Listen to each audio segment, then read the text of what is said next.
আমাদের এতদিনের সোসাইটিতে এখনো পর্যন্ত 25শে বৈশাখ আমরা করে উঠতে পারিনি।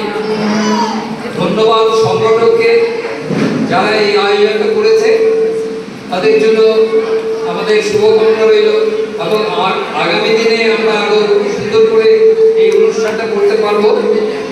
আমি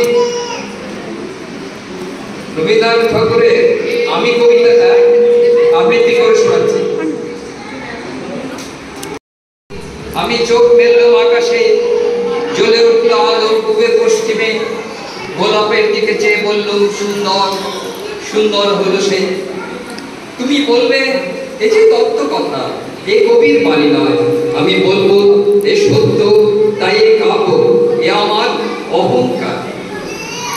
অহংকার সমস্ত মানুষের হয়ে, মানুষের অহংকার কোটি বিশ্বকর্মা বিশ্ব শিল্প তত্ত্বজ্ঞানী জপ করছেন নিঃশ্বাসে প্রশ্বাসে। না না না না পান্না, না ছুটি, না আলো, না গোলাপ, না আমি, না তুমি।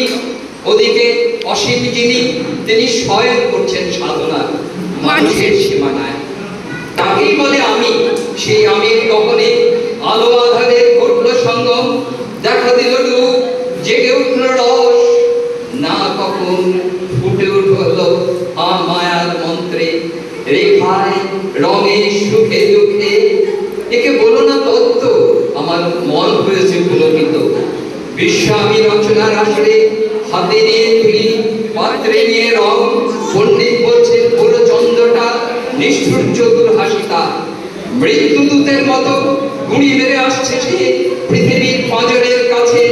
একদিন দেবে চরণ টান তার সাগর পর্বতে, মর্তলোকে মহাকালের নতুন খাতায় পাতা জুড়ে নামবে একটা শূন্য। গিলে ফেলবে দিন রাতের জমা খরচ, মানুষের কীর্তি হারাবে অমরতার ভান।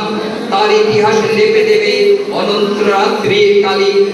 মানুষের যাবার দিনের চোখ বিশ্ব থেকে নিভিয়ে নেবে রং, মানুষের যাবার দিনের মন ছানিয়ে নেবে রস।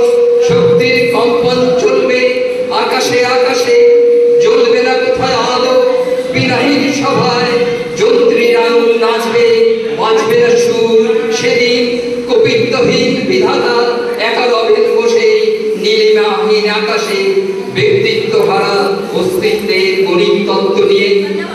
তখন বিরাট বিশ্বভুবনে দূর দূরান্তে অনন্ত অসংখ্য লোকে লোকান্তরে এ বাণী ধ্বনিত হবে না কোনোখানে। তুমি সুন্দর, আমি ভালোবাসি। বিধাতাকে আবার বসবেন সাধনা করতে, যুগ যুগান্তর ধরে প্রলয়ের সন্ধ্যায় জপ করবেন।